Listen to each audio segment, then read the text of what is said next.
Hello. It's time for Standing in Place with Eric Marc. We're still doing it. Let's keep rolling. We're on episode, 347. I really have no idea. Maybe we've been in a stay-at-home order for the last 2.5 years. It could be the future. This could be me talking to you from the future. And instead of criticizing me for my amount of hair growth and disheveled beard, maybe you should consider congratulating me, because it's actually been 2.5 years and everything is still about the same length as it was 2.5 years ago. So I'm actually taking pretty good care of myself. Look at my complexion. I've been in the sun, getting my vitamin D, trying to keep that COVID away. That was not the topic of conversation I intended for today. What I wanted to talk to you about today is impressing yourself. So I did this. I surprised myself in such a way that I actually verbally exclaimed, "Oh wow," after something I did. I mean, have you ever, you sat down to perform a task and then have the outcome be so unexpected and so surprising that when you view your own handiwork, I mean, this is something you created. You're in charge of this the whole time. You look at your work and go, "Oh wow, have you done that?" It's a hell of an experience to impress yourself. I don't impress many other people, so it's really cool to impress myself. I get an idea of what that would feel like if I could impress others. If you haven't figured out what I'm talking about yet, I took a shit today. And I've got to say that doing that isn't a terrible accomplishment. A terrible accomplishment isn't an exceptional accomplishment. No, that's something that happens, every day. Sometimes more than once a day. And nothing during the experience indicated that what was occurring might have been exceptional. There was no sensations, there was no physical sensations or audible cues, no sounds that said that what was happening might be different than other times that I do this. None at all. But when I got up to examine my handiwork, which you do, you have to. It's bad health if you're not. You need to know what's coming out of you. Because if something's freaking weird, you need to go get checked out. You need to see. So don't ignore what you're doing. But I looked down and actually jumped back and said, "Oh wow, I didn't expect that I had created what I did." Not at all. What I saw there was it looked far different. There was far more. There was a lot more than I thought. I mean, if you are producing something, you kind of think you have an idea of how much you made. And I apparently didn't, because there was a lot more than I realized. And it looked different. It looked very different.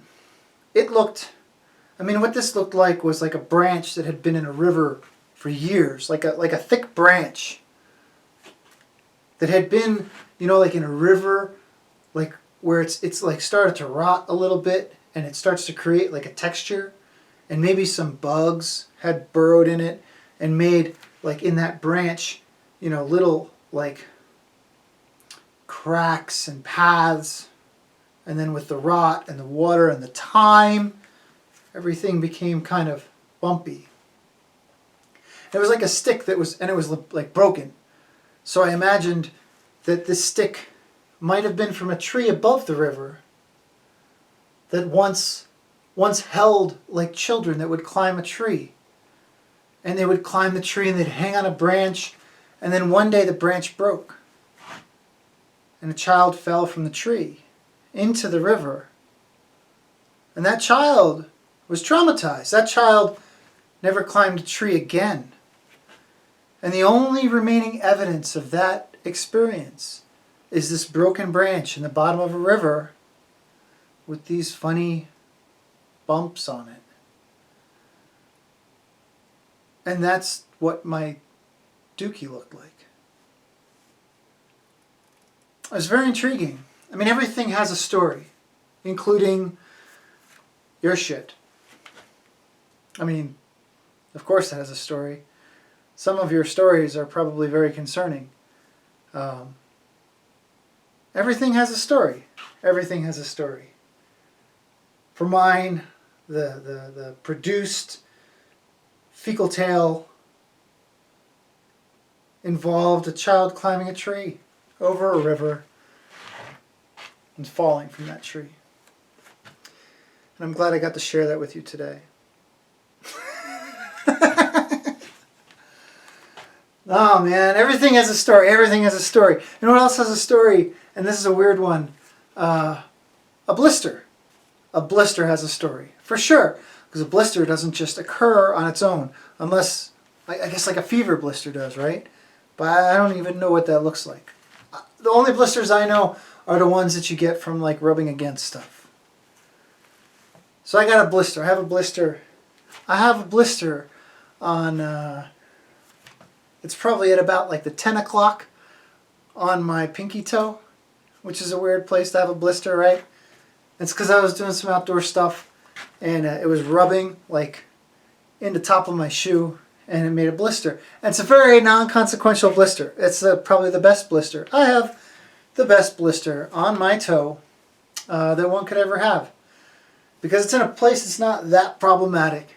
I can pop that sucker, drain it, and it's not going to like rebuild itself unless I do that exact same activity, probably in the same socks and the same shoes, you know, all the same circumstances.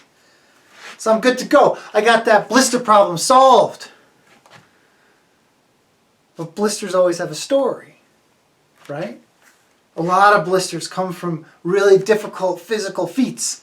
Like you get, you know, you got, I had a crazy occurrence once backpacking where we ended up hiking all these miles off trail and we had to like avoid freaking sheepdogs and all this nonsense. And I went home after this like traumatic weekend. Traumatic. So the kid in the river is traumatic, and I've got trauma too. Everybody's got trauma. It's Trauma Tuesday. We're standing in place. Trauma Tuesday, therapy day. Come on aboard. Let's talk it out. So I went home from that trip with like multiple blisters, and I lost toenails and crap. But the story being all the crazy shit that happened in the woods, right? And that's a lot of times what blisters are. Like you do somebody runs a marathon or does some crazy race, and you know they're walking around limping with blisters on like the back of their heels from the first time they climbed like a 14er or something like that. And it's like, oh, I'm hurt and I'm healing, but let me tell you this story. I climbed this mountain and it rubbed in my shoe and blah, blah, blah. Has a story. Always a story. Some people's story is not quite as exciting. Some people get blisters from an attractive pair of footwear. Or perhaps an article of clothing that chafes in a funny way. And it's the same outcome. So you also get the blister from this like non-physical endeavor, challenging, you know, craziness. I survived, I did this thing. I bought a nice pair of shoes and I got a blister. The same shit. It's the same skin rubbing. What is a blister anyway? How's that happen? How's your body do that? It just, some skin rubs together in a funny way and it creates an air pocket that fills with fluid that then holds the fluid until you shove something sharp in it or step the wrong way and that sucker bursts. And there's water coming out. What is that water? Where's your body making that water? Is it urine? I don't think it's urine. Is it drinkable? Is it potable water that's coming out of the blisters? I don't know. Is this a survival thing that I wasn't aware of? If you're dying of thirst in the wilderness, you just put on the wrong pair of socks and walk a mile, all of a sudden you've got potable water you can drink? Is that true? Hey Les Stroud, can you tell me, is this the correct way to produce water from your own body? I wonder, is it drinkable? Or do you have to dig a hole in the dirt and put a piece of plastic over it and let the sun shine on the blister water so that the blister water can evaporate and hit the plastic and then recondense and drip down into the center, into a thimble, so you have a thimble of blister water that you can drink to survive in the wilderness? Is that a thing? Did Eric Marc, standing in place, Tuesday night, did we just figure out how to survive in the woods on blister juice? Is blister juice a thing? Sounds like a horrible thing. I hope blister juice isn't a thing. Blah. Scratch that idea. Let's not survive on blister water. That sounds terrible. The point being, everything has a story. Everything has a story. Down to like a napkin in a garbage can. A napkin in a garbage can has a tremendous story. Who used that napkin? What were they eating? What was the napkin used to remove, and from what part of their body? We're going to assume the most common use of a napkin. Someone wipes their face. What is it wiping though? It's wiping residual food. Food that apparently wasn't good enough to make it into the person's mouth. No, this is the reject food. This is the food that didn't make the cut. This is the substandard food that wasn't good enough to eat. And it gets wiped away with a paper product, with a disintegrated tree, reformed into this flimsy material that you use to wipe substandard food from your mouth so that it does not enter your palate. It's not good enough to eat. It's not tasty enough to enjoy. How many times was the napkin used? Was the napkin used for anything else? Did somebody sneeze in the napkin? Did somebody ejaculate in the napkin? Did somebody shit in the napkin? These are all possibilities. And that's why a napkin has a story to tell. And I'm glad you could all join me for Everything Has a Story to Tell.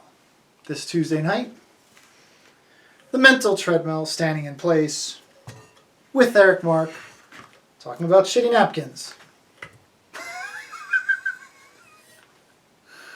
I don't know, man. I was just backpacking for a couple days, climbed a mountain, did some cool shit outside, tried to throw something together to talk about this week, and I'm pleased. I hope you enjoyed it. We'll get something together again next week. I hope y'all are doing good. Get outside. Get outside. Vitamin D is your friend, right? Fresh air, social distance, all this kind of thing. Go outside and do something. Breathe. We live in Colorado. If you're here in Colorado, get outside. It's amazing. Beautiful out there. We'll see you in a week. All right, take care.